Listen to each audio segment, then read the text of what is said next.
I thought about just making this my Tuesday live stream because I'm going to probably be pretty busy tomorrow. I might read my story tomorrow if I was going to do anything on YouTube. I guess I would do that. I already got two more parts typed up. It's going to be pretty long.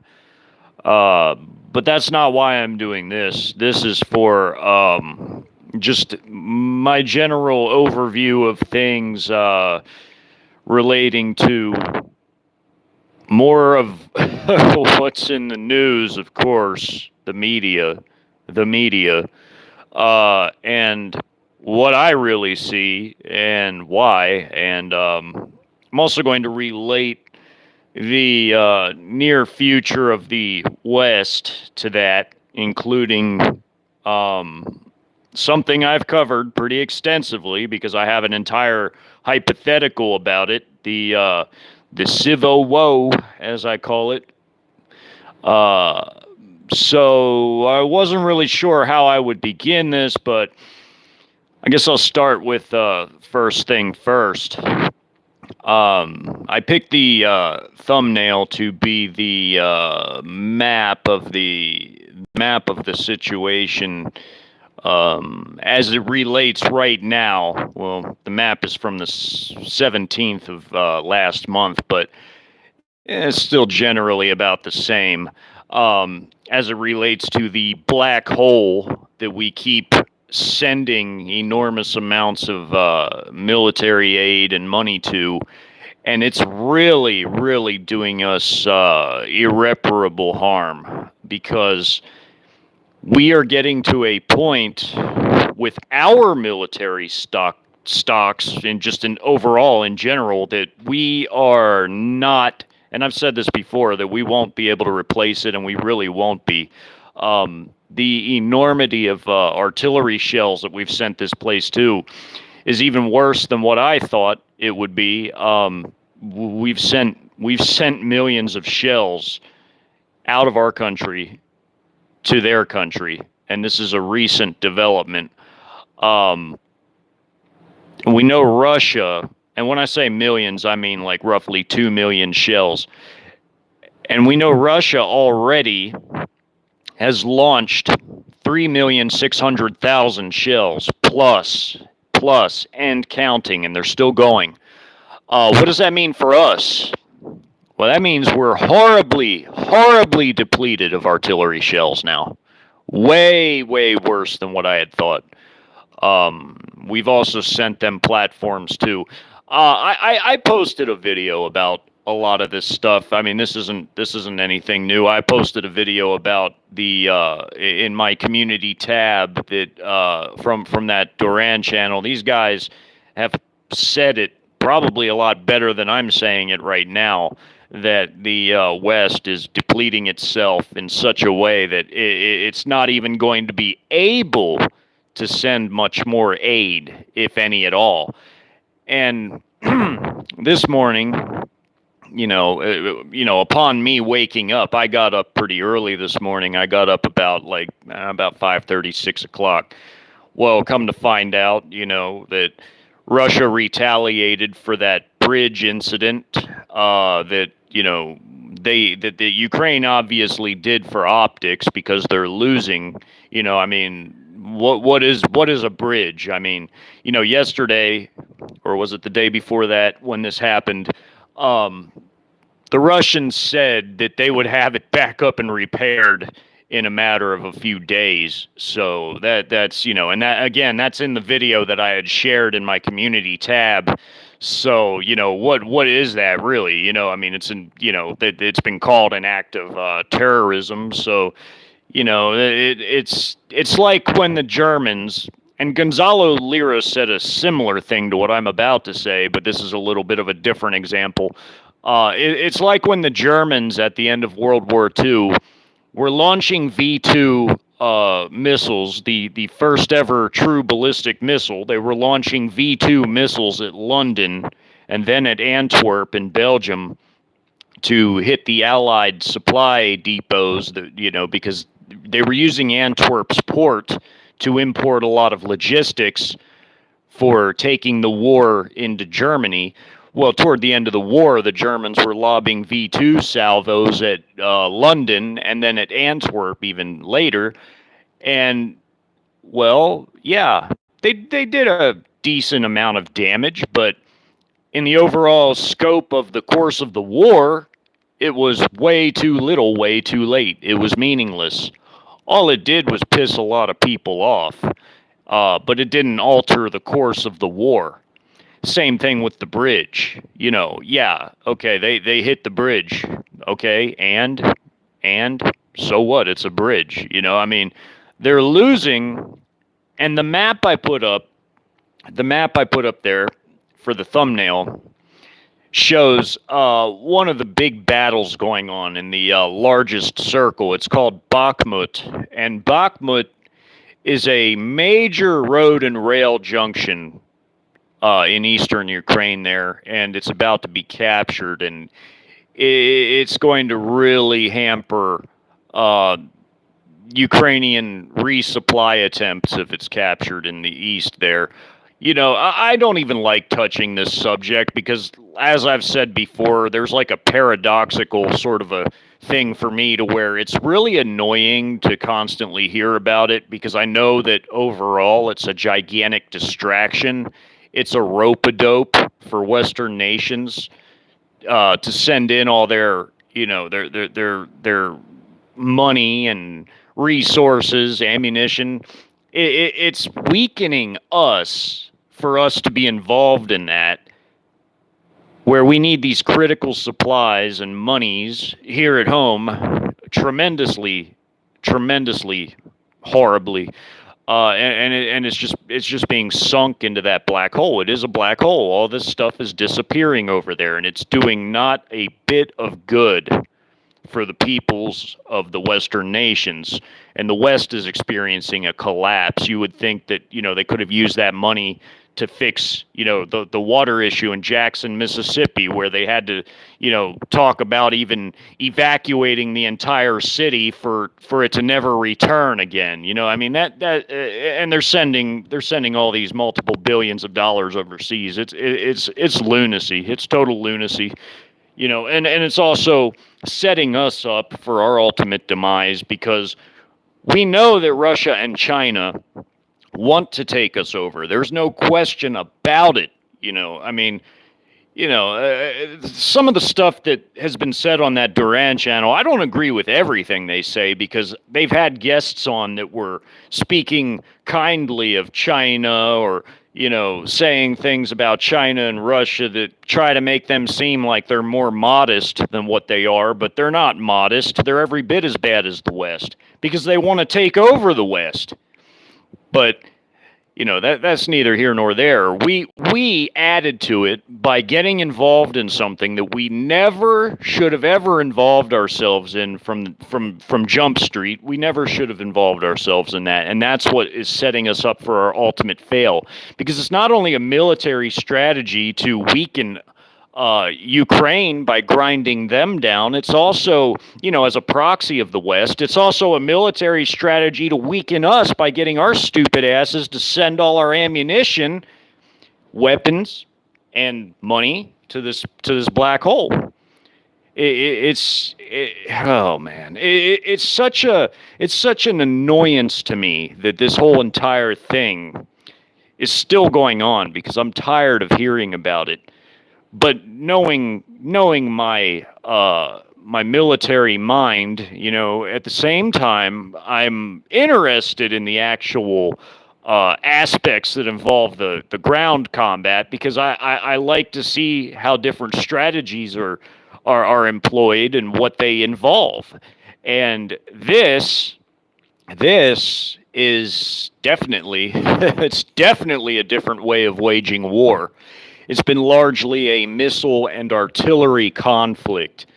Not so much. I mean, there are instances of some mobile warfare going on where ground shifts, but it's not about holding ground because it's a limited incursion that had limited objectives and aims. Right now, it's not about holding ground. It's about defeating the Ukrainian military, but they're doing it in such a way where they're not worried about holding ground. They're worried about defeating their military, grinding it down gradually with artillery fire and also missiles, and lots of them. You know, it's funny because, like I said videos ago, they said months ago, that Russia was running low on supplies and missiles and shells and rockets and ammunition. They're not running low on any of it, or else they'd have been dislodged. But they haven't been dislodged because they are still doing the same thing that they've been doing since they started this thing. Now, one thing I'll add, though, these 300,000 reserves that have been mobilized, and I think they might have said this in the video I shared. I can't quite remember, but I've seen this on other sources as well. The 300,000 reserves that have been mobilized by Russia are doing a major buildup in Belgorod, in the area of the city of Belgorod in Russia. It's near northern Ukraine. It's like in that little salient of Russia that kind of like dips down toward Ukraine, where northern Ukraine is directly to the west, and like the Donbass is like directly south of it. So they could like strike out in two different directions from the Belgorod area. But they're also building up forces of theirs, of these 300,000 in Belarus. And Belarus is north of Ukraine. North and to the, well, just whole general north of it, really. I mean, if you look at a map, but they're setting up to bring this to a conclusion. Now, the whole thing with that map I put up for the thumbnail was that the battle in Bakhmut, as of right now, has the most troops involved in it from the Ukrainian side of things, as far as like concentrations in one single area. They have between about 35 and 40,000 troops in just that area around that one city. Now, they've been ground down over the past almost 6 months of the war there. So their forces are getting smaller and smaller, and they have pulled these forces from other parts of their nation, leaving their entire northern section nearly undefended because they're so focused on Kherson all the way up to Kharkov and everything in between. And Bakhmut is like a node that basically on the front line there that sits sort of like in the middle of all of it. I mean, kind of.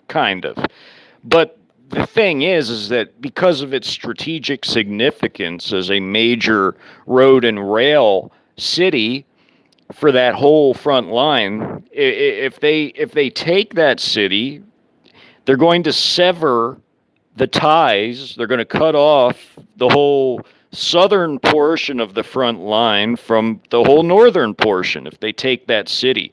And not only that, but there's such a big number of defenders in that city too, that if they destroy the defending forces in that city, it's really going to, put a damper on any future operations in that part of the nation for Ukraine.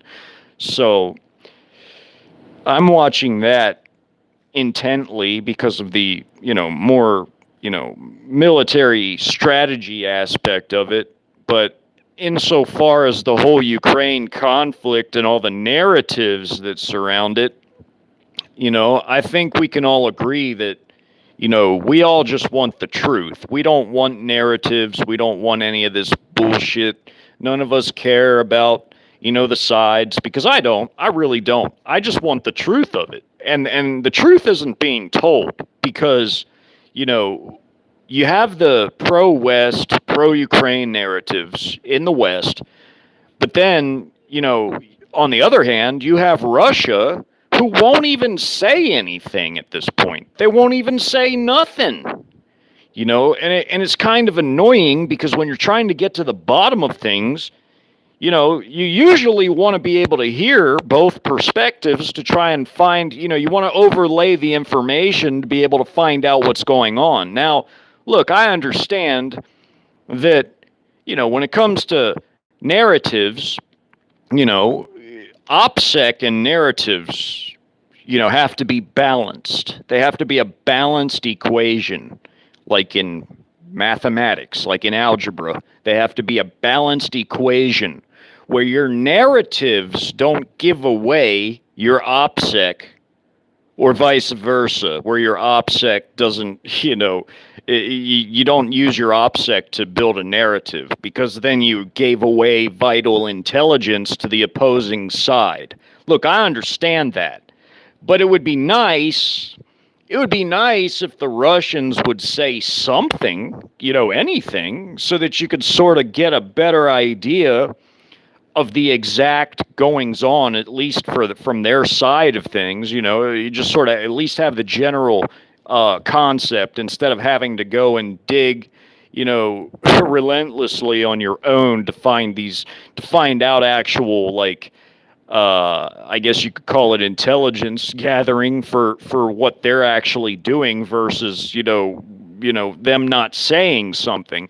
So knowing that they have called up 300,000 reserves and that they're sending these reserves to Belgorod and also into Belarus, one can easily ascertain from that, and also from all the months of grinding down the Ukrainian armed forces and their paramilitary and their reserves, everything, I even heard it said on the same channel by a guest on that Duran channel that the Ukrainians are on their seventh or eighth mobilization effort. Their seventh or eighth push at mobilization, and now they're getting down to where they might even have to start drafting women because they're running out of men.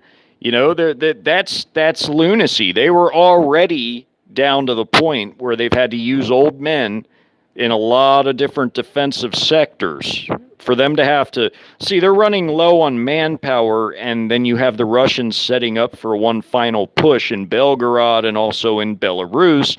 So it stands to reason that they're setting up for the final death blow, and then this morning, you have them doing their retaliatory missile strikes on Kiev. It looked like, what it looked like to me from the footage I was able to see of it, it looked like some cruise missiles flew in from somewhere, and they hit in the basement levels of some of these buildings, because you could see flames like shooting up onto the street, and then you could see these buildings like you could tell they were gutted from the inside, because all the windows are blown out, and the buildings are like halfway collapsed. Like if you ever see a karate master that sets up boards on cinder blocks and breaks through like multiple levels of boards when he does his chop. That's what the buildings kind of looked like from what I was able to see. The window joists of like all these different buildings appeared to be like cracked all the way down the center, and all the glass was missing. It looked like something flew into the basement and blew upwards, where it like totally gutted the insides of these buildings. So it looked like cruise missiles came basically straight down into these things, and shot up smoke and debris through like upwards toward the street level. I mean, that's what it looked like. It looked like a cruise missile strike on some of their like ministerial type of buildings or whatever. I mean, these were large, elaborate looking, Soviet era office buildings that I guess are their managerial or ministerial structures where they manage, and they have their ministries, and their government quarter, I guess. And apparently that was the retaliatory strike for the bridge incident, because the Ukrainians claimed full responsibility for the bridge attack. So I guess Russia, what we know about them and how they operate is that they like to go by like legalistic type of behavior, where they like to make sure that all their ducks are in a row before they do things, and they're always worried about what their allies think, hence the whole summit in Samarkand, where they said that they were going to bring this thing to a close. Then you see evidence of that with their buildups in Belgorod and Belarus, and now they're doing retaliatory missile strikes, and it does look like they mean what they say based upon their behavior. So based upon our behavior of giving away, like I would say, probably 80% of all our artillery shells, our anti-tank missiles, probably in the, when you take every make and model of anti-tank missiles, like portable anti-tank missile systems, it would probably be in the, 60 to 70%. With the largest portion out of that overall percent being the javelins. We also sent them a lot of tow systems. Of course, the old law systems that we had laying around too, which were like a lot lighter than the either javelin or tows. But we've sent them a whole bunch of different anti-tank missile systems. It's not just javelins, not simply tows, not just the old laws, but there's just a whole gamut of different systems that we've sent them. So when you take all the makes and models and average them all up, it's in the 60 or 70% of all the anti-tank systems we have. Then we wonder why our military can't train like they used to anymore, because now they have no ammunition for training, because we're giving away all these stocks of systems of various types, also Stingers, and then there was the issue of the Stinger surface-to-air missile systems not being fully charged, because they have to have fully charged battery packs, so they're not ready for combat when they arrive. And there's really no way to charge them right then and there. So it's totally ludicrous. It's totally ludicrous. Giving them one third of all our rocket artillery ammo for our HIMARS/MLRS, which is the M270 on tracks. We've given them a third of all that ammo, and who knows, it's probably up to more than that by now. It's really setting us up for a massive failure. If we end up in a major war at our level of deindustrialization, meaning that our military industrial complex cannot deliver. They cannot deliver. We don't have the World War II, and I've said this many, many, many times, we don't have that World War II or even Cold War level military industrial complex where we have the output where we can replace such heavy losses, which are losses in the sense that we've given away our own defensive stockpiles for our own defense forces, our own military. Oh man, I don't even know what to say about it anymore. But I want this whole thing to be over in Ukraine, because I'm tired of hearing about it. But like I said, at the same time, it's like a paradox for me. It's hard to explain, but it's like a paradox in the sense that I am interested in the battlefield strategy, doctrine, combat-related stuff, but I'm not interested in all the narratives that surround it, because we're being told a whole pack of lies. And we're not being told the whole story or even part of the story accurately or truthfully.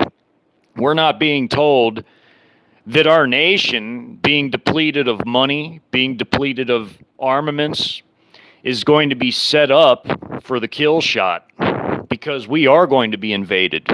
We are going to be seeing Chinese troops from CCP properties, from CCP bases in Canada, Mexico, Cuba, Bahamas. We will be seeing Russian troops. We will be seeing Pakistani, Iranian. We'll be seeing them all. Belarusian, whoever else is part of that coalition that comes in here and invades us, because we won't be able to repel an invasion because we're not going to have any ammunition.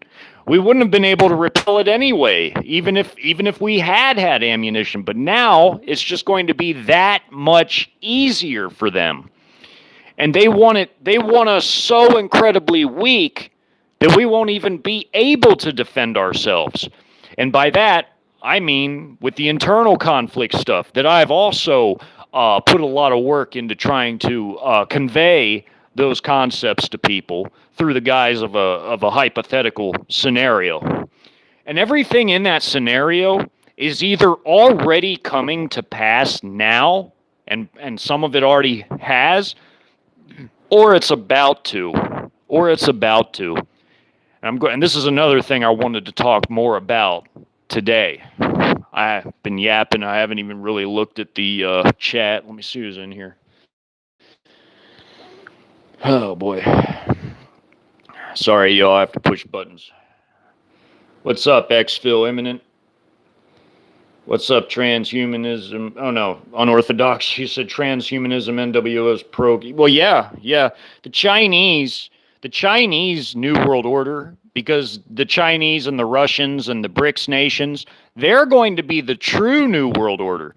There won't be a Western New World Order because the West will be defeated, and the Eastern elites of the CCP or the Russian political oligarchy or the Islamicists of the Middle East, the Indians, all the Eastern elites who are separate and not part of the Western system, they're going to be victorious, because the Western system is going to be so hated and so evil because of all this Great Reset bullshit that it'll be a sacrifice for the true NWO to come in.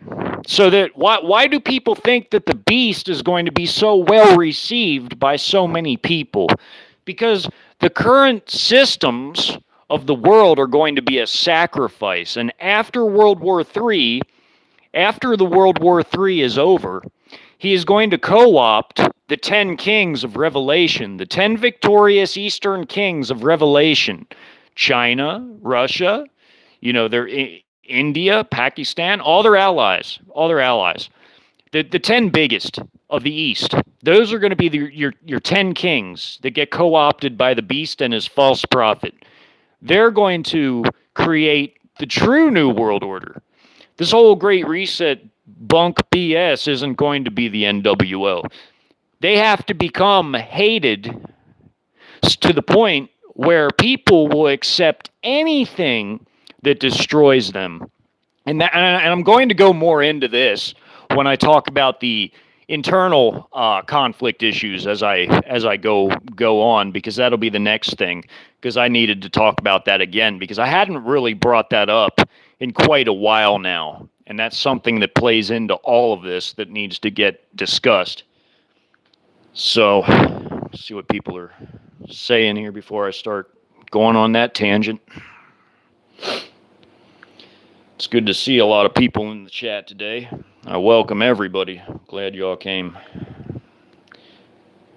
Come on. These damn buttons. Okay. Hey, what's up, Jeffrey? I don't know why my phone acts like this. Hey, Kathy, great to see you. Well, here's the thing.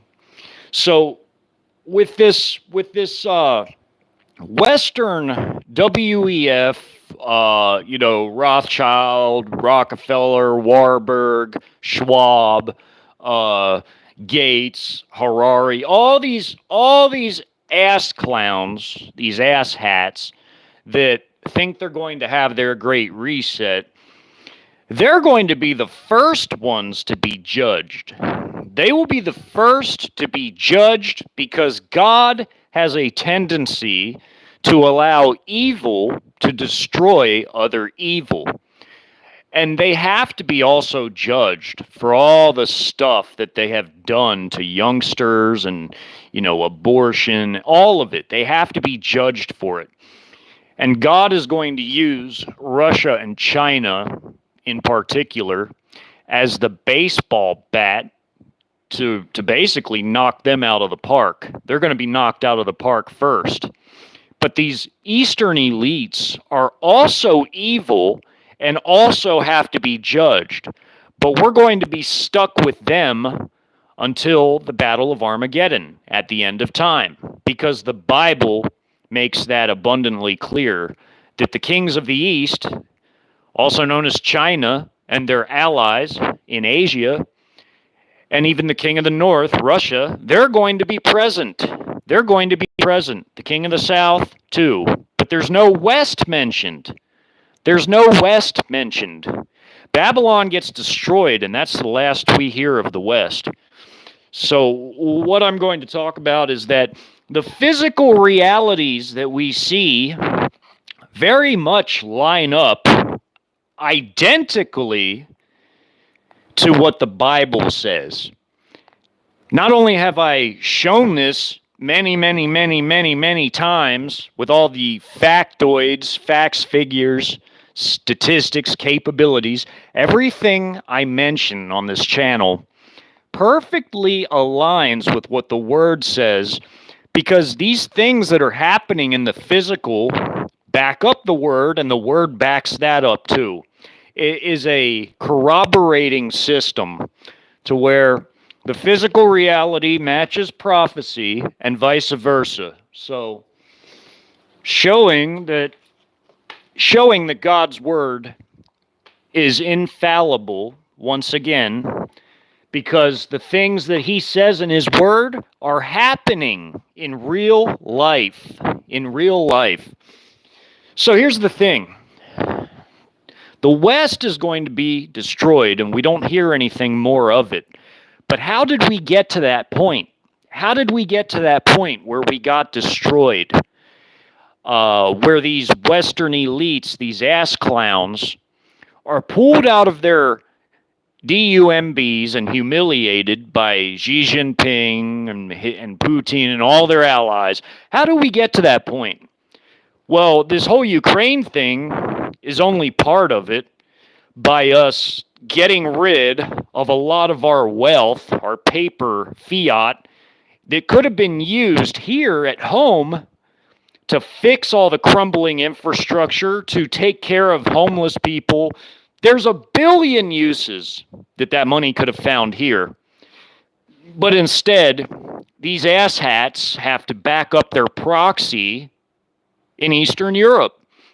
And all of our defensive armaments that are going there too have weakened us to where we're not a world superpower. We're not even close. We are now a regional power, if that.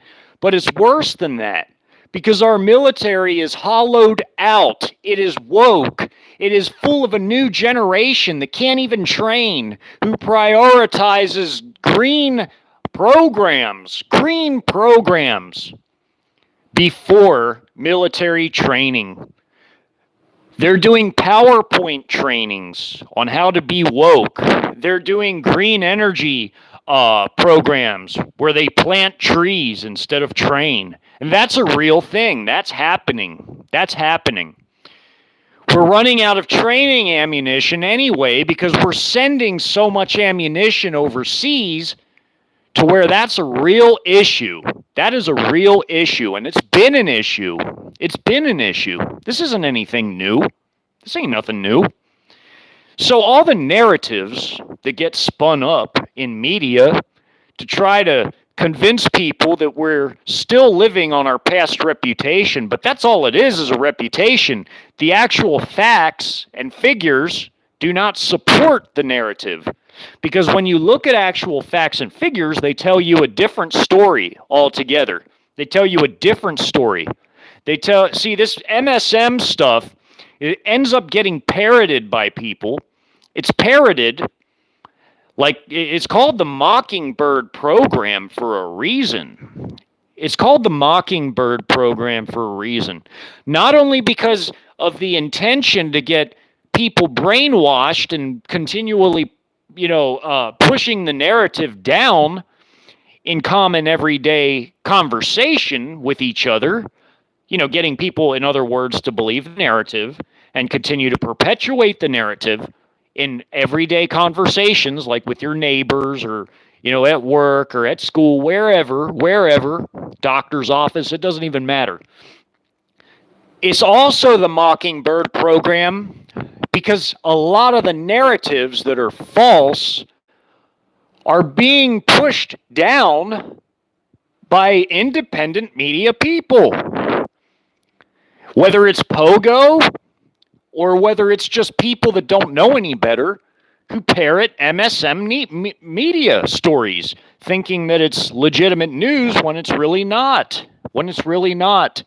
There are good, honest people that don't mean any harm, but they do these things because they either are not capable of critical thinking and finding facts to validate or refute the stories, or just because they're not even thinking about it as being a narrative. They're not even aware that what they're, pushing as news could indeed be a narrative, a false narrative that's not backed up by any real facts. And in order to obtain real facts, you've got to do what? You've got to do real research. How do you do real research? Well, back when I was growing up, when I was in school, when we actually learned things, in the 90s, and I started school at the end of the 80s, kindergarten, first grade. Then I finished school in the early 2000s. It's been a long time now. It's been like 20 years. But anyway, look, when I was in school back then, they actually taught us research techniques. They taught us how to use different sources from different places, whether it was books, encyclopedias, periodicals. You had to, when you did a report, you had to do an entire bibliography where you listed many of your sources in a bibliography, whether it was a periodical, an encyclopedia article, whatever it was, a book, whatever. See, you go and get these different sources. Then you did what was called overlaying information, where you looked at various sources and you overlaid the information to find common trends. And when you found common trends, that was your answer. That was your answer. Also, you have to take things into consideration, like when you're looking at, in the realm of military applications, when you're looking at like vehicle numbers, you have to take various other things into consideration. This would be part of your overlaying of information. You have to take storage numbers. You have to take active numbers. There's active storage, and storage can be for reserves or it can just be for storage in general. But then you take sales numbers because some vehicles get sold. Then you take production numbers because there's always newer vehicles being produced and added to inventories. You take production rosters like production numbers too that tell you what the actual production numbers are. And you overlay all that information to get your answers. And that information is constantly changing. It's always subject to change. Maybe not by a wide margin, but it changes here and there. Sometimes in combat, you have what? You have combat losses. But whether it's a total loss or not is determined upon how many can be fixed and put back into service. That's one example of like how to overlay information. And plus, you have to go get it from different sources. That's how you do real research. People either don't have the time to do real research, or they just don't want to because they're lazy, because they don't want to go out there and dig for information and from different sources. It's not as easy as just Googling something one time and getting an answer. There's a lot of different sources. There's also media biased. And that influences a lot of media stories. It influences a lot of other things too, like how information is presented, in the context it's presented.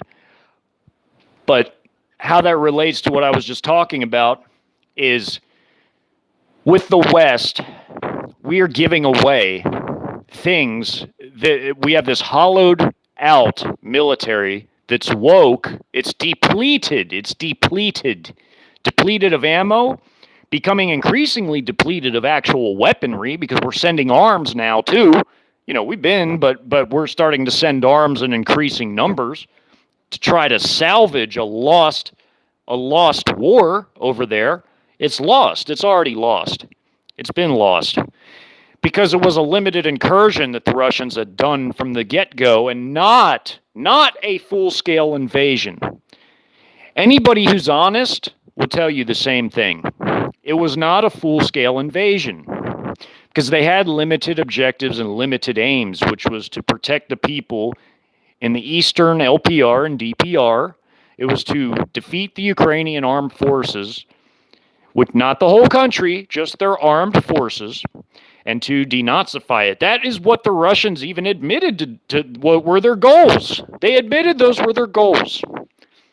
They also sent in a limited amount of troops. I mean, what is 70 combat battalions from an army the size of Russia's army? And I mean their entire army, not just their active duty, but their reserves too. Plus, they also have their paramilitary, which adds to that, which is, the Wagner group is part of that, believe it or not, but they also have their National Guard, which is 300,000 in size. Wagner group is sort of like, they call them mercenaries, but they're really not mercenaries. They're just they're called that so that they can do a lot of wet works for Russia, so that they can be involved in things where the Russian government, their Ministry of Defense, will have plausible deniability, but they're led by a ex-Russian general who put this whole unit together made out of Russian ex-armed forces personnel. And sometimes they even use foreigners from allied nations. It's sort of like the Russian Foreign Legion, I guess, if you had to compare it to something, but that's neither here nor there. This is what I'm saying. In a military the size of Russia's, 70 combat battalions being 63 to 65,000 troops is not a great number of troops. It's not that many troops. And here they ground down a military within the Ukrainian borders that was 10 times outnumbering them. Tenfold, the forces of Ukraine outnumbered the Russians that were in the borders of Ukraine by tenfold. And the Ukrainians are just been steady grounded down, and they have not dislodged the Russians. They're still there, still doing the same things as they've done from square one. But that's about to change, is where I was going with that. Because they've called up those reserves. They're putting this force together in Belgorod and in Belarus, the nation that's Russia's chief ally in the region, just north of Ukraine. And it appears that they're about to do the death blow, the final knockout blow. 300,000 troops would be more than enough to do it, too, at this point. But that's really, really set us up for a failure of epic proportions. Because now we have this gutted, hollowed out, depleted, woke military. They're not trained like we used to train. See, when I was in the Army, back when I was in the old Army, before it changed, we were a dedicated, professional, well-trained, well-disciplined, well-motivated fighting force. And to see what it is now compared to what it was, even just 10 years ago, what it was, man, it'll knock your socks off in a bad way, in the worst way. It'll knock your socks off. If you've seen what it was 10 years ago, I was still in 10 years ago, I was just getting out. Compared to what it was 10 years ago, we are in trouble. We are in real trouble. Real trouble. We have this new generation in there, for one thing. They're not well trained. They're not well disciplined. They're indoctrinated because they purged the military of all its best people. They purged it because they want people to be woke. Our new armed forces is packed with a bunch of sissy pansies that would get annihilated if we were to end up in a war with another nation. So, what does that mean for where I was taking this in the context of the internal conflict? Here's what that means. A lot of the stuff I've shown you in my documentary, which is a hypothetical there to convey real concepts, 100% real concepts, through the guise of a hypothetical, real concepts, real units, real doctrines, combined with, irregulars, of course, because, you have to put in there your militia type of forces, amalgamated forces, whatever, what have you. I shown real concepts of what this country would look like in a real internal conflict. In a real internal conflict, our nation would look pretty much exactly like that. It would be a Syrian-style meaning it would have multiple factions all fighting each other.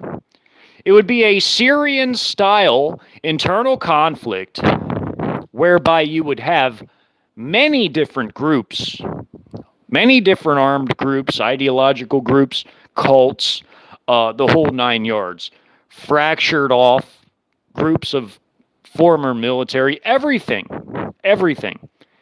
And that includes your National Guard, Reserve, all of it.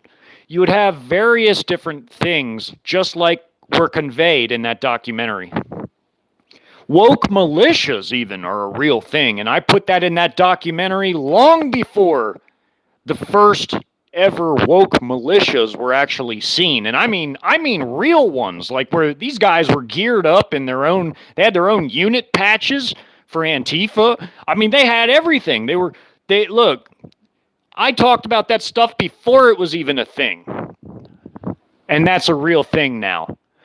What else did I have? I had the Free American Army that I modeled off of the Free Syrian Army in Syria in their civil conflict.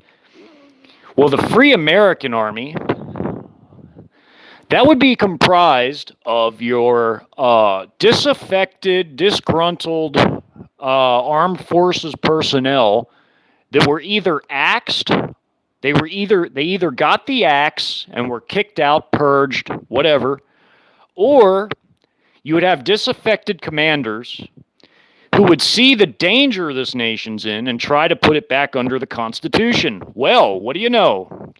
I had a coup in my civil conflict documentary whereby the American forces that split off, that tried to put the country back under the Constitution and get rid of these Western elites that rule this nation, but they failed, but the rogue globalist regime barely managed to hold on for its life. It barely managed to hold on for its life.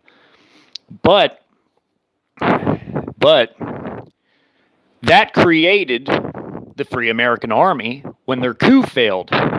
You also had secular humanists in the form of ultranationalism. You had that represented because they wanted to remake America in their own image, wherein you would have America, the nation state, because these guys are ultra-nationalists. They're not fascists. They weren't fascists, because fascism is what we have now.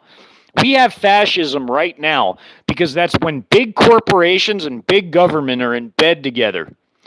Actually, if you want to get really technical, we have a fascist republic right now because anyone that can pay to play, anyone who pays to play, who has the money, and who can pay to play through their lobbyists or whatever else, through backroom favors, if you can pay to play, you are the one that gets representation in this fascist republic, because a republic insinuates that you have a representative form of government Which, I mean, anytime you have people who pay to play who get represented by a corporatist system where big government and big corporation, which is fascism, in bed together, that is a fascist republic because the people who can pay to play are they who get the representation in such a system.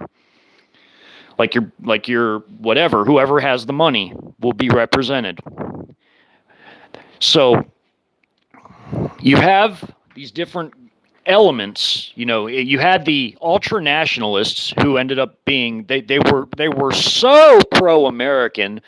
They were pro-American to the point where they wanted to make their new nation a god, like its own god. They wanted to build their god out of blood from the ground up. That was their slogan. That was their elements slogan in that documentary series. They wanted to build a god out of blood from the ground up. So off the backs of the dead, they wanted to build a new nation, and they wanted it to be a god unto itself, a secular humanist regime that was a new version of America, because they saw the old version as being too corrupt, and to them, in their minds, they needed to clean it all up, get rid of globalism, because the ideological opponent of globalism is ultranationalism. Globalism means you want to link the whole world under one system, whereas ultranationalism means that you're like ultra-nationalist. You're beyond regular nationalist. You're ultra-nationalist. Like you're so for your nation that you don't even want it associated. Like you won't put any kind of globalist anything, not globalist anything, before you put your nation's principles and priorities. Your priority is your nation. So that's what ultranationalist means. It's not fascism, but it's ultranationalism. But that was a faction unto itself, a very popular one in my documentary. They took things in such a warped, radical direction that they became very popular for their stands that they took, because their stand that they took was so far for nationalism that people being desperate from the economic, financial, food, and fuel collapse latched right onto it. They latched right onto it. And that's the other thing. For there to even be such a internal conflict to begin with, it would all have to start with a collapse. It would all have to begin with a collapse. Because people are too comfortable when they have their money, when they have their ability to pay their bills, when they have their utilities still working and on, when they have food in the fridge and in the cupboards. When people are comfortable, they don't do anything. But when people lose that ability to be comfortable, they'll latch on to anything that sounds like an answer or it sounds good to them. That is how that whole situation even began in my hypothetical. You have to understand that before you understand everything else. Is that people, when they're uncomfortable, they'll make really, really radical choices because they feel they have no other option. So that is why these different factions in that hypothetical, they really gained a lot of traction and grew up extremely quick from being simple, fringe level, and they were very fringe. A lot of these units were really fringe type of elements. But they went from being on the fringes of society to being center stage. They took center stage. If you all remember, I know this is kind of cliche, but if you all remember, back in the 30s, before that in the 20s, they thought Hitler was on the lunatic fringe. They thought he was on the lunatic fringe and he could never gain power in a modern, civilized nation like Germany. Well, he did. So, all it takes for that type of thing to happen, for people that are considered on the fringe to take power, is for there to be a desperate enough situation to where it gets the attention of people and has them looking for answers. And they'll look for answers in places that are, well, that most people wouldn't expect in better times, but in hard times, people look for answers in places that you wouldn't think they would look for answers. So all these different little leadership cores in the hypothetical, these different little leadership cores of these different factions, well, before the collapse, they would have been on the fringes of society. They wouldn't have really been noticed. But when things got worse and worse, they took center stage, and the people went to them for answers. We live in the third most populated nation on the earth, and the fourth biggest in terms of land mass. So where I'm going with this is that, hold on one second, I gotta light my cigarette here. So where I'm going with that is that in the third biggest populated nation, the fourth biggest in land mass, there are nearly, and I'm saying if you include everybody within our borders, even people that got in here illegally, there's about 340 million people right now within our borders, 340 million. It is really naive, and I've said this many times, it is extremely naive to think that in a nation with the population of being the third most populated on Earth, and in a land mass that is 3,700,000 square miles, approximately,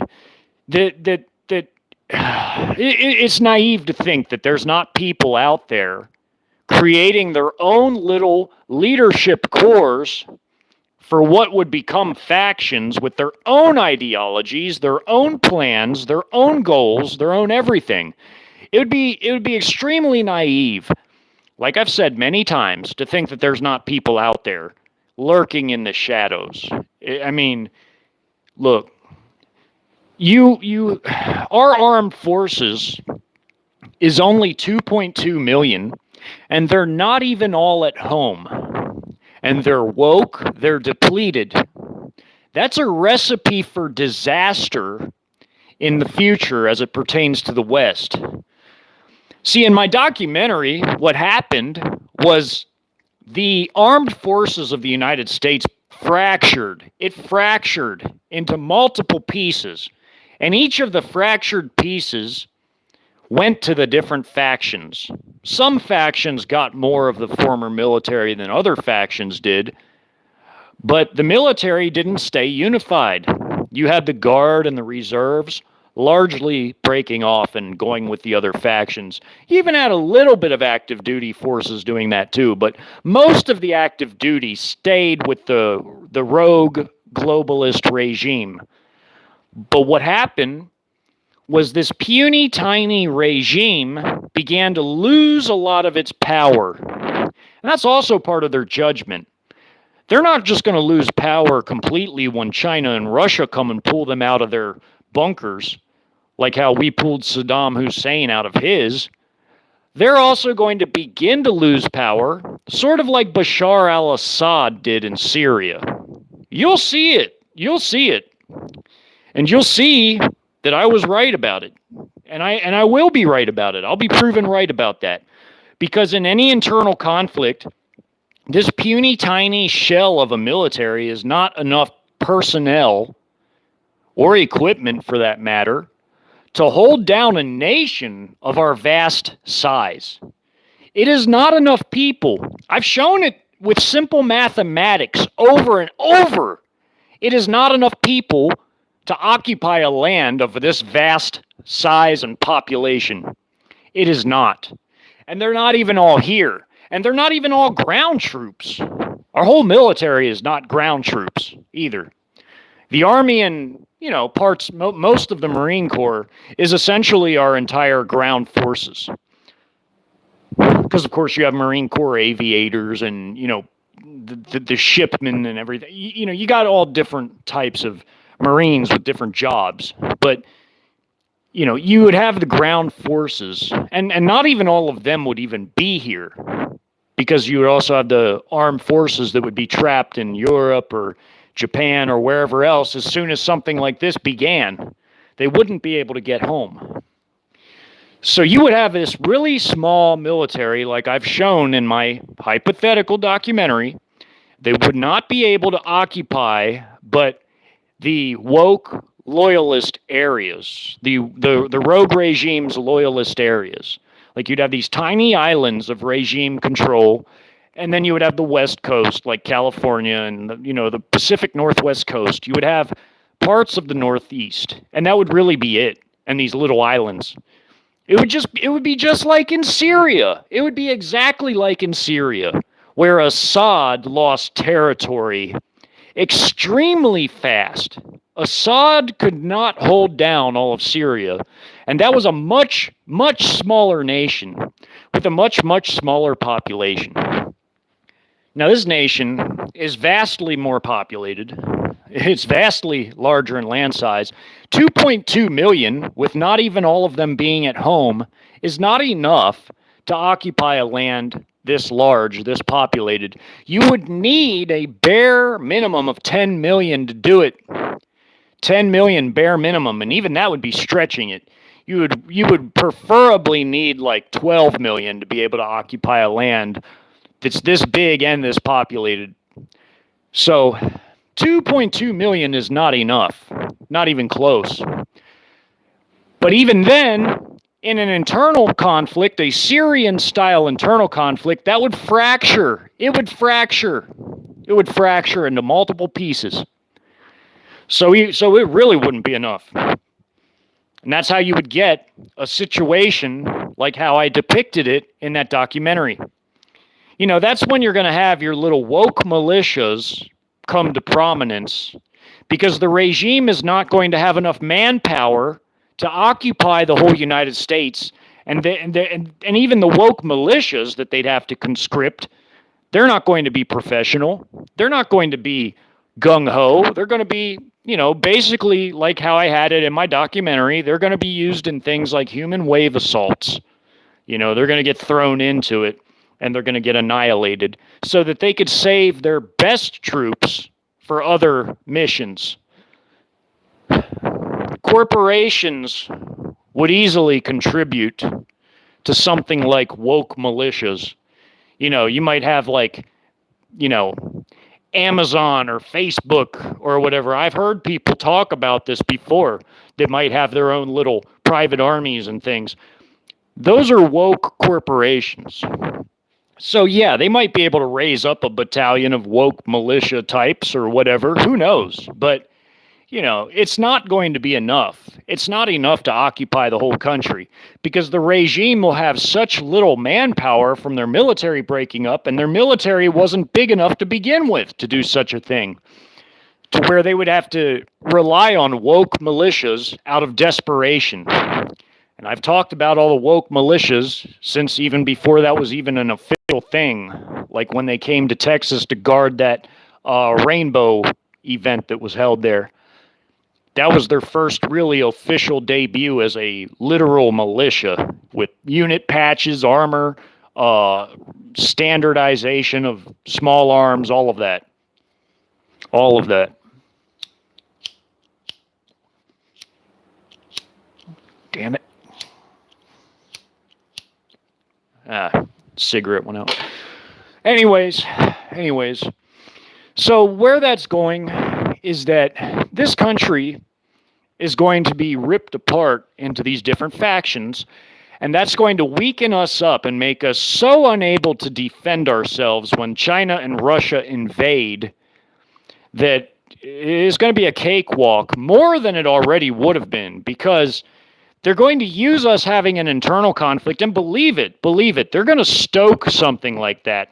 Just like how I also had that in my documentary, where they sent in a whole bunch of surplus weaponry that they could make, that's like a dime a dozen for them to make. It's really nothing for them to ship hundreds of thousands of. They're going to be doing things like that to stoke the fires of it. Believe that. They will. And they're going to, they're going to help this place basically rip itself apart because they want us so weak that we can't even resist their occupation. Like most countries that get conquered and occupied, what do? Well, they raise up partisan, guerrilla, insurgent type forces and they fight back. Well, they want us to have this internal conflict so that we rip ourselves apart, and any potential experienced people that we might have had that could have done something like that, no, they'll be all gone. They'll be gone. They'll be gone. And it'll be exceedingly easy for them to go from the conquest phase to the occupation and colonization phase, where they can start bringing in Chinese settlers to New China. To New China. That's what this will be. It'll be New China. And Novaya Russia, New Russia, that'll be in the north because they want their Arctic territories of North America. They want Alaska back. They've said that. They've said it many times. They also want northern Canada. They want the whole Arctic Ocean as a Russian lake so that they can have all the resources that are up there. There's innumerable resources up there.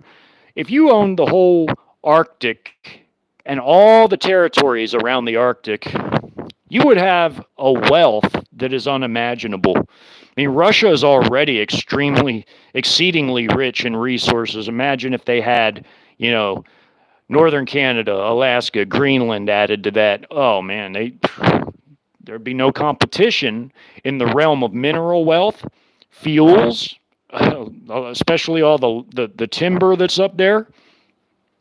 And I'm not talking about in the tundra, I mean like the taiga regions that are up there, but you would have so much timber, mineral wealth, fuel wealth, natural gas, oil, all of it. You would have all of that up there.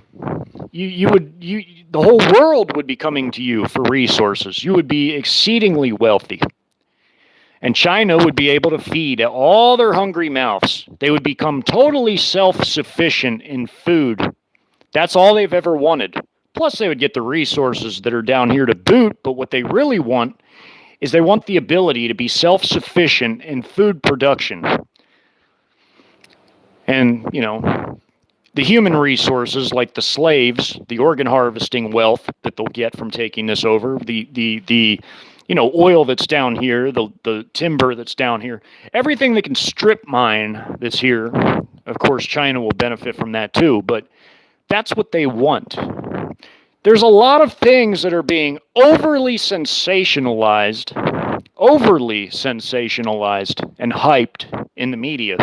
One of those things is a nuclear war. There's not going to be like a scenario where America gets blanketed by nukes. It doesn't happen like that. Even the Bible says it doesn't happen like that multiple times. Yeah, sure, some cities might, but it's not going to be the whole country getting blanketed by nukes. It don't happen like that. It does not happen that way. I've had dreams where I've seen, DFW get hit by nukes. I mean, look, it's not going to be, it wasn't the whole country though. It wasn't like everything being blanketed. It was just that city. But even then, it's not going to be that many nukes overall. They're going to be using massive conventional armies and new technologies that people haven't even seen be used in war yet. They don't need to go balls to the walls with nukes. It's unrealistic, and it's just another fear. It's a fear-based narrative to get people put on their back heels to where they're always scared. It's no different than the Cold War when they had people worrying irrationally about being nuked every second of every day. It's not going to happen like that. It's not going to happen like that. The book of Jeremiah specifically mentions multiple times that we're going to be invaded in all directions, inside and out. Inside from the, CCP properties. Of course, the Bible didn't have a word for that back then, but, we're going to be invaded on all sides. All means every, inside and out, all the way around. It didn't just say from the north or from the oceans. No, it said all sides, north, south, east, west, northeast, northwest, southwest, southeast, inside, all around. All sides.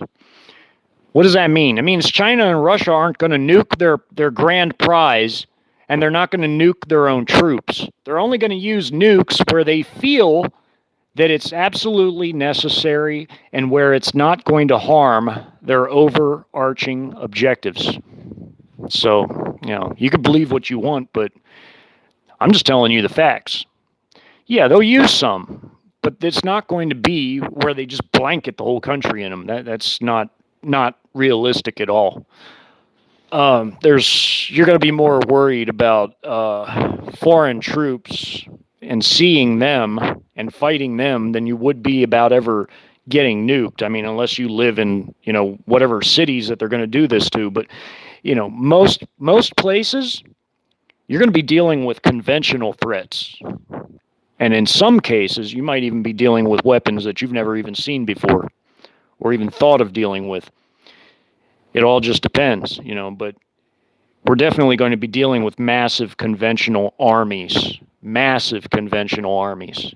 This is going to be the biggest invasion in all of human history. It'll top even Operation Barbarossa, which up until this happens is still the biggest invasion in the history of war in human history, where nearly 4 million Axis troops invaded the Soviet Union. German and Allied troops from the Axis nations invaded the Soviet Union. This will be at least 3 to 4 times bigger than that in scope and scale. So, I'm just telling you. This is going to be the biggest invasion ever. But until then, we still have to experience a collapse and a civ-o. Got to experience a collapse and an internal conflict. That has to happen first. Even the Bible says that'll happen first too, as well. And things are definitely matching what prophecy says in basically everything that I can think of. I mean, so they want us to break down so that they will have the easiest ever occupation and colonization after they take this place over. Sure, my stories that I've written, my scenarios, the hypotheticals I've made on the 4th generation, aka hybrid war doctrines, sure, those are a best case scenario for us where we didn't have a collapse and a breakdown first and a civil conflict, but that's just to show what a best case for us would be, where we get invaded, like where they just come headstrong into us and kick our asses anyway. But it'll be, imagine a worse case than even what that is. As bad as that is, the way I've portrayed it, imagine something much worse.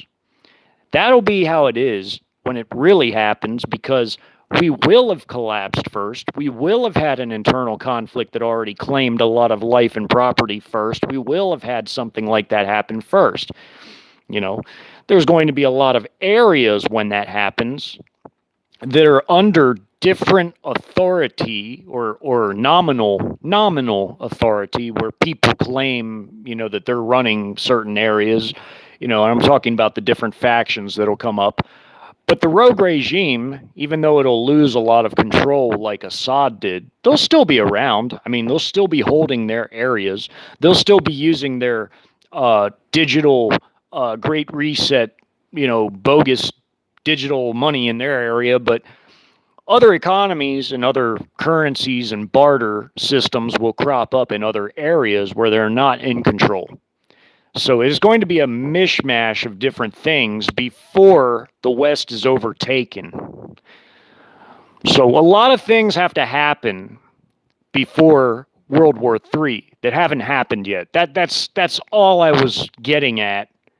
And I think that the way it was portrayed in my hypothetical was very, very accurate, to the point to where that is probably the closest rendition to a real thing that anybody will have ever seen. Because I represented a lot of different ideologies and factions, very realistic ones, and the ways that they would have come about was very realistic as well. Ultra real, hyper real. the old paradigms are going to pass away. The old paradigms will die because what will happen is that the rogue regime, there will come a day where they're going to stop pretending. They're going to shed all pretense of being any sort of representative of the people. They're just going to shed all pretense. Like I even mentioned that in my hypothetical, where they're going to become a more despotic, rogue, increasingly more rogue than even they already are, type of regime. And all that's going to do is drive people in other areas into the arms of these other factions. People will become more polarized to these different ideologies. I mean, even take for instance, I even had Texas accurately represented in the sense that there was a Texas secessionist movement, which is a real movement. That is a very real movement. And they took power in Texas. They just took control and they seceded. Similar things happened to Florida in that scenario. It's all very possible. And it's not just possible. I would say it's probable at this point that in any such scenario, you would have certain states that would probably go their own way altogether. And you also had the criminal narco militants represented in the sense of things that they're already doing right now, coming across the border, how they are, to escape a Mexican drug war that is levied against them. That also was a faction in my hypothetical. I called that before that happened too.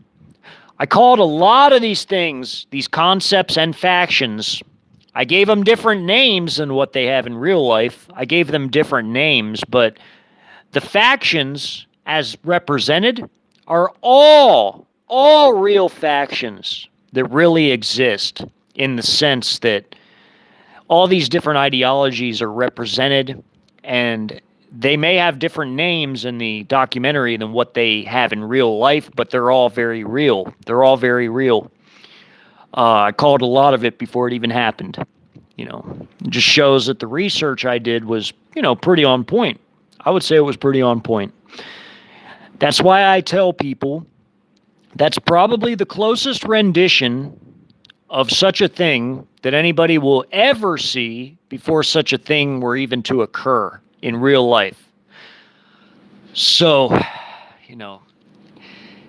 that I feel that I did, out of all the work that I made on this channel, as far as hypotheticals are concerned, I feel that one put together all these concepts very well into one presentation where you had storytelling mixed with hypothetical battle maps, mixed with, all actual characters and character development. You had all those things mixed together into one presentation, whereas with the invasion work I've done, I had one documentary for the hypothetical battle maps that conveyed the fourth generation hybrid war doctrines of China and Russia. And then I had stories that portrayed it on the ground, being separate things. They weren't all in one presentation, but that was before I was able to do live streaming. So I had to do it that way. But with the internal conflict documentary, you had all those aspects all combined into one presentation. You had the storytelling, you had the battle maps, you had everything in one presentation. And it was 5 videos long. They were all very well put together, in my opinion, because even I like to listen to them.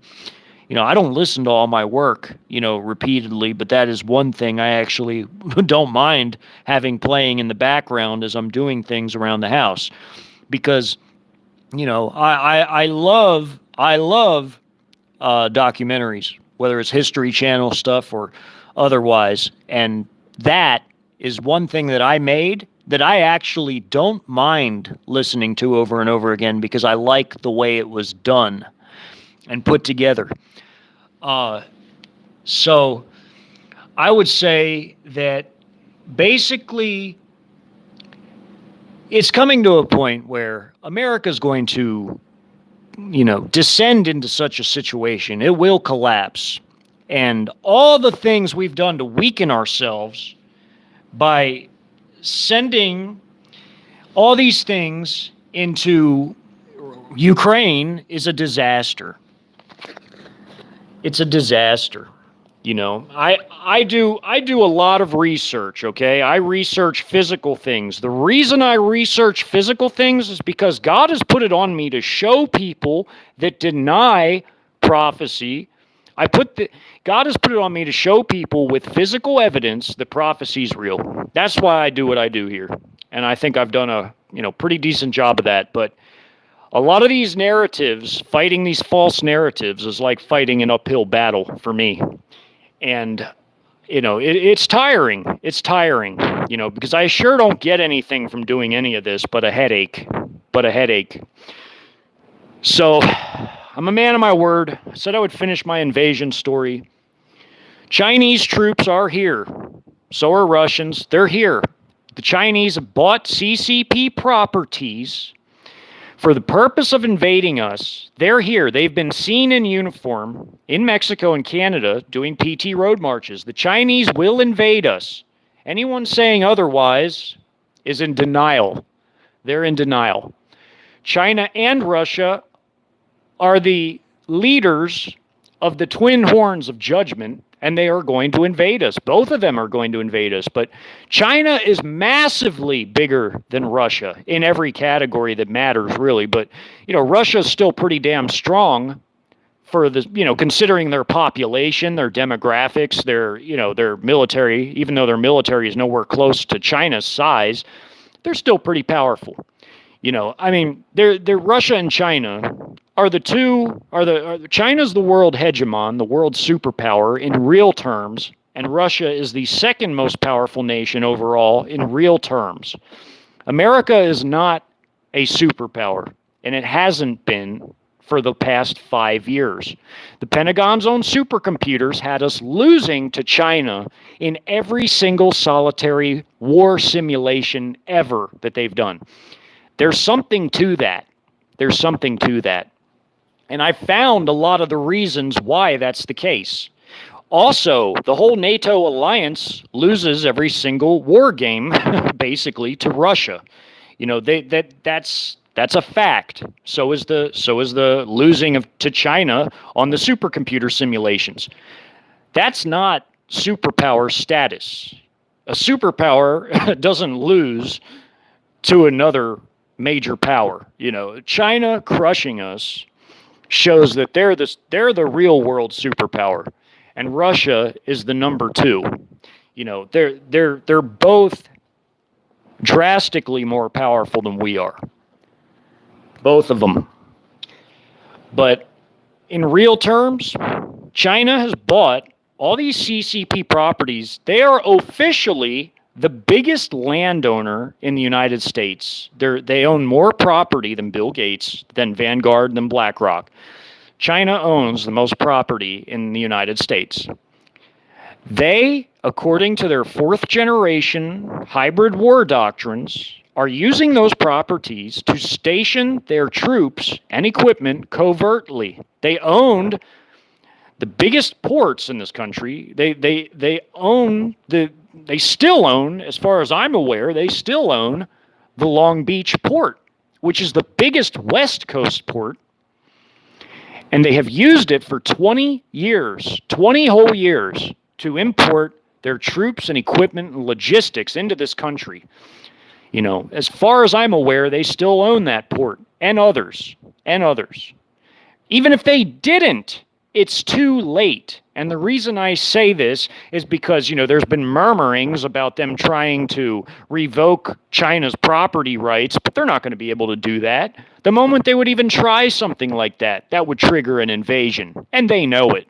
They full well know it.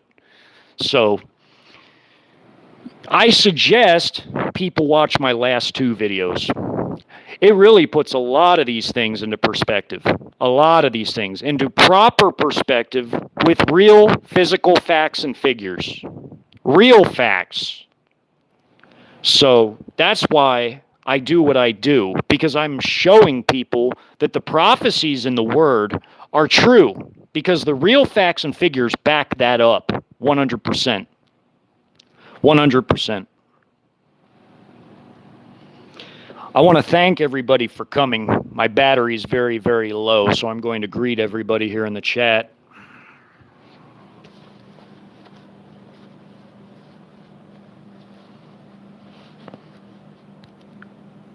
Let me see here. Sorry, I have to keep pushing these buttons. It's hard to do this.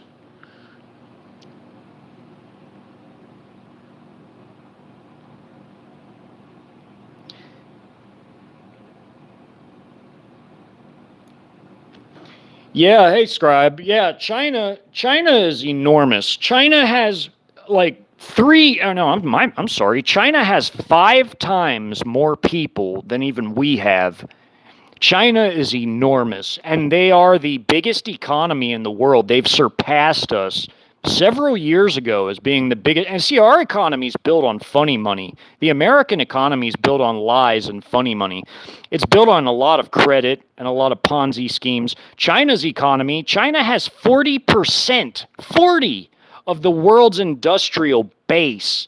They have the biggest military industrial complex on earth. I mean, like, massively larger than anybody else. Russia has the second biggest overall, but China has 500 enormous manufacturing complexes. Russia has 300 large ones, but China has 500, plus they have dozens of smaller cottage industry ones added to that. They have 1,200 shipyards, all of which can produce military ships. We have 4. We only have 4. China has the biggest and most technologically advanced navy.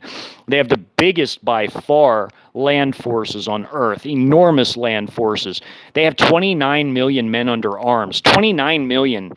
And that's their paramilitary, which is their parallel military forces. That's their active military of 4 million, and then their reserve of 5 million. You know, it's funny because these Western sources, they only ever show you that China's active numbers. They never tell you, they don't want to tell you how many reserves China has and how much and how enormous their paramilitary is. 29 million under arms. Then they have the biggest combat air fleet on Earth. They have the most combat planes of anybody, and that's all 3 categories: fighters, fighter bombers, which are ground attack aircraft, and they have strategic heavy bombers at 242 total. They probably have more now because they started their new bomber, their H-20 stealth bomber. I would wager that they have, you know, far in excess of 242 by now, and I'm talking in the strategic heavy bomber category, because those are only their H6K model of heavy bombers, which can carry enormous payloads. But they have the biggest fighter and fighter bomber air fleet on Earth. They have the second biggest strategic bomber fleet, but when you add all 3 categories, they have by far the largest combat air fleet on Earth.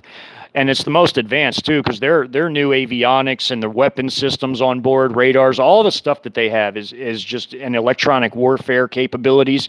It's immense. It is immense. They're so enormous. Like, people can't even fathom how big China is. They have the most gold holdings by far on Earth.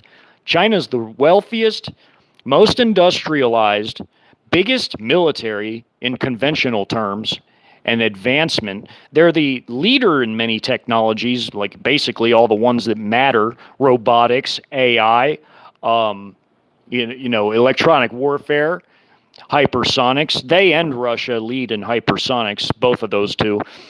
But that's not to say that Russia doesn't have good technology too. Russia has very good technology, but Russia doesn't have the numbers of it that China has. China's just enormous. They're a behemoth.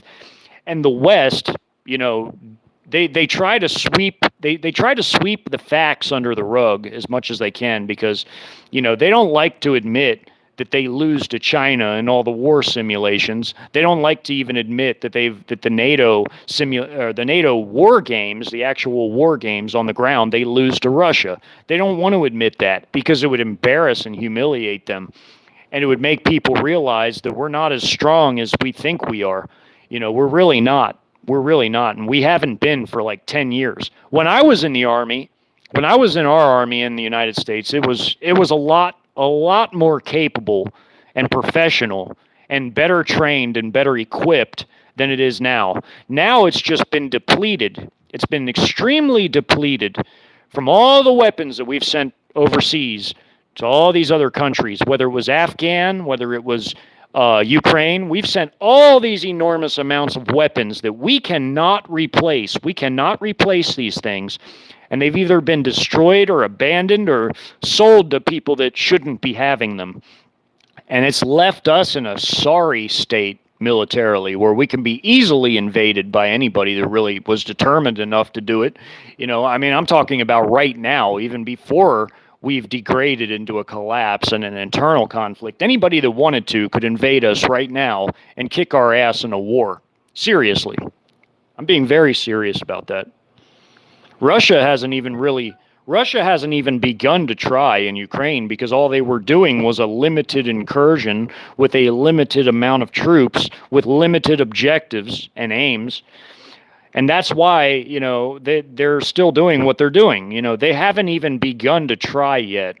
And they haven't been dislodged either. And the reason they haven't been dislodged is because Russia's not running out. They're not running out of logistics. They're not running out of ammunition. They're not running out of anything. They're just doing the same thing that they've been doing for the past 5 months. They haven't been dislodged either. Ukraine cannot dislodge Russia because Ukraine's not strong enough to dislodge Russia. So nobody's, once Russia deals Ukraine the death blow, and they will, because like I said, Russia had mobilized their 300,000 reserves, and they've done a buildup in Belgorod, and they've done another buildup inside their ally, Belarus, to deal Ukraine the final death blow, and they will. They will soon. But the West is not strong enough, and they've depleted themselves to the point. And this also goes for Western Europe. Western Europe does not have the same military power that it once had, like back in the Cold War. Even after the Cold War ended in 1990, it officially ended in 90 with the fall of the Berlin Wall. Yeah, the Soviet Union existed for another basically 2 years after that. And I mean the old country called the Soviet Union. It existed because that was a nation. That was a whole country. It existed for 2 more years before it broke apart. But the official Cold War ended in 1990 with the fall of the wall. So when that happened, the West was still relatively strong throughout the period of the 90s, but they really started to slim down their militaries. The Europeans almost completely done away with their militaries the way it looks. I mean, they have sold off or put into retirement basically like 70% of all the equipment that they used to have during the Cold War had been either sold off or put into some kind of permanent storage, or ostensibly it was, they didn't want to use it anymore or maintain it. So the European armies that exist now in Western Europe are woefully weak. Western Europe would be taken rapidly because they don't have the ammunition to even really fight a defensive war, much less an offensive war. And they've given away to Ukraine, copious amounts of whatever they could give away. And they really are finding themselves in a tough spot like we are, where they're exceedingly depleted of ammunition types and, even certain vehicle types that they've given away, that they should have kept and held on to maybe for an emergency. Germany once made the comment, they said they couldn't even give away anything more in terms of vehicles to Ukraine, or else they'd put themselves under. They would put themselves in a very dangerous position because it would affect their military operations at home. They're already as thinned out as you could imagine. If you saw the German military in 1990 at reunification, and then you saw it now, man, there's not even a word for it. There's not even a word for it, how bad it is now compared to what it was in 1990. See, when the East and West Germany reunited, They had a pretty large military considering the overall size of their country. It was a large military. It was considering reserves, and I'm talking about from east and west. Once they reunited, that was their military. They absorbed the old East German military into the West German military, so they had a much larger military capability than they do now. Now it's only like 1/10 of what it was back then, because back then they had these enormous armored formations. They had a ton of artillery. They had a much bigger navy. They had a much bigger air force. They were nearly 1 million strong in 1990 at reunification. Now, man, 100,000 is not very much. I mean, 120,000, I should say, but it's really, if they called up reserves, they would have close to about, it would be like 190,000, 200,000, something in that ballpark. It's not very much, and that's with everything. That's with reserves and everything. But their active duty forces, they're puny. They're puny. There's no way that the West, Western Europe, or at this point the United States, could defend themselves against any sort of determined invader. And we know the Chinese have sent their troops to Serbia, Montenegro, and the Chinese that were doing military exercises near Moscow, these big Chinese armored formations, they've sent those further west into Belarus. We know that already. We know that. So what are all these Chinese troops doing in Eastern Europe? Well, the Chinese troops are in Eastern Europe to help their best friend Russia, just like how Russia is going to help China invade the United States. They're both going to help each other in Europe and in North America. You will see it. You absolutely 100% will see it. China and Russia are the closest of allies. They are the closest of allies and friends. The West tries to downplay this, but they're always doing military actions and maneuvers together. They're always deepening their economic and industrial ties, exchanges of technology, because China helps Russia, Russia helps China. They're always the closest of allies. Even Vladimir Putin and Xi Jinping said that there's no limits to their partnership. No limits. Folks, that means that they're very, very, very close, intertwined allies. And they're both going to be the twin horns of judgment against the United States, which is Babylon, and really against the entire Western world. They're going to take over the West. This whole Great Reset BS garbage, it's a sacrifice so that the true New World Order, which will be an Eastern-dominated New World Order. The 10 kings of Revelation are Eastern kings. They're not Western kings. They're Eastern kings. There won't be a West. The West will be defeated, destroyed, and occupied by China, Russia, and their other eight major allies. There are other 8 major allies of the Eastern world. But I said I would say my farewells before my battery dies again. So I thank you all for coming. Thank you for coming, Scribe, and who else is in here? This thing here. Yeah, they're in Canada, Scribe. Yeah, there are Chinese in Canada, and they've even been seen in uniform doing PT road marches like what we used to do when I was in the Army. They march in uniform in Canada. There's video of Salt Spring Island. People don't even understand what that even means or the ramifications of it, but that means that if they're out there marching on Canadian roads like that, doing PT road marches in uniform, that means that China has massive sway over Canada. It looks like there's some kind of like blackmail type of thing going on where China has something over the head of the Canadians where they're using some sort of probably threats and coercion to keep Canada in line so that they can do a secret military buildup there. There's also, I showed a video of a guy in Mexico who showed the roads that were built by Chinese paramilitary forces, their National Construction Corps. The Chinese have built roads for their future invasion of the United States in Mexico. I posted a video of a Mexican man who showed this.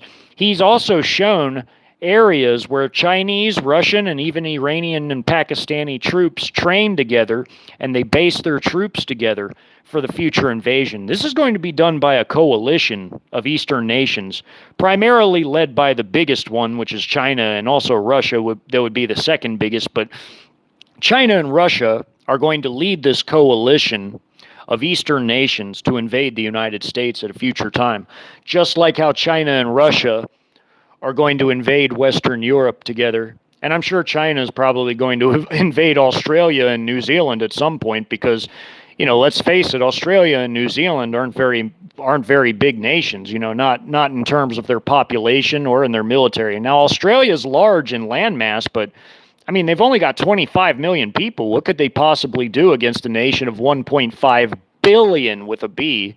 There's no way they could stop a Chinese invasion. The Australians would have no chance. Their military is puny too. It's only like 60,000. That's like the size of like a Chinese group army. I think Australia's whole military with reserves and everything, I think it's only like if they mobilized everything they had, I think it's only like in the realm of like 80 something thousand. It's not very much. It's not very big at all. It's not big at all. China would overrun that place in no time flat. And the other issue is a lot of Australians, they're not very well armed, so it's not like the people could add any weight to any sort of common defense. But China's going to overrun China and Russia and their allies. They're going to overrun Europe, North America, Oceania, which is Australia, New Zealand. The Chinese, through their Belt and Road program, they already have forces in disguise in a lot of the nations of what they call the global South, which is Africa, Latin America. And I'm saying nations besides Mexico. They have a lot of, the Chinese have a lot of forces in Africa. This is a fact. They have a lot of forces in Central and South America besides just Mexico. They've got forces in the Caribbean. China, everything that China builds through their Belt and Road has a dual purpose. They use it as a military installation in secret, even though it's built as like civilian infrastructure. It doubles as a military use because that is what the Chinese CCP civil military fusion policy means. It means that anything that is built for a civilian use can be converted to military use, which means that all the CCP properties inside the United States become bases, basically. The farms and ranches become forward operating bases and logistical depots. The ports become naval bases and logistical importation depots. And that China's allowing Russia to use their properties that they've purchased too, because the Russians are also going to be based on CCP properties. So are their other smaller allies like Pakistan, North Korea, Iran, any of them really. They're all going to be on CCP properties that China purchased. And especially these enormous Chinese forces. So they're inside of a lot of Western nations. That's also gone on in Europe, maybe not to the extent that they've done it in North America, but it's definitely in Europe too. There's Chinese troops in Serbia. There's been endless air convoys of Chinese cargo aircraft, that have been seen flying into Serbia, dropping off troops and equipment. And then you have Chinese troops coming in through Montenegro, where their Belt and Road program helped construct a superhighway there and ports and other facilities in Montenegro that China, because Montenegro defaulted on it, that China coerced them into letting China use their territory to, bring troops and equipment into Serbia. And China, as soon as their armored forces finished their military exercise they did with Russia near Moscow, they sent those forces further west into Belarus. Because Belarus, Russia, China, Serbia, they're all allies. They're all allies. They're all allies, and they're all going to help each other when it comes time to invade, Western Europe and, also North America and probably Oceania too, to boot. The whole West is going to be overtaken. I've even had dreams of fighting Chinese troops on our own soil. I think I posted that dream like way, way, way back when I started my channel. I had dreams of fighting Chinese troops at nighttime.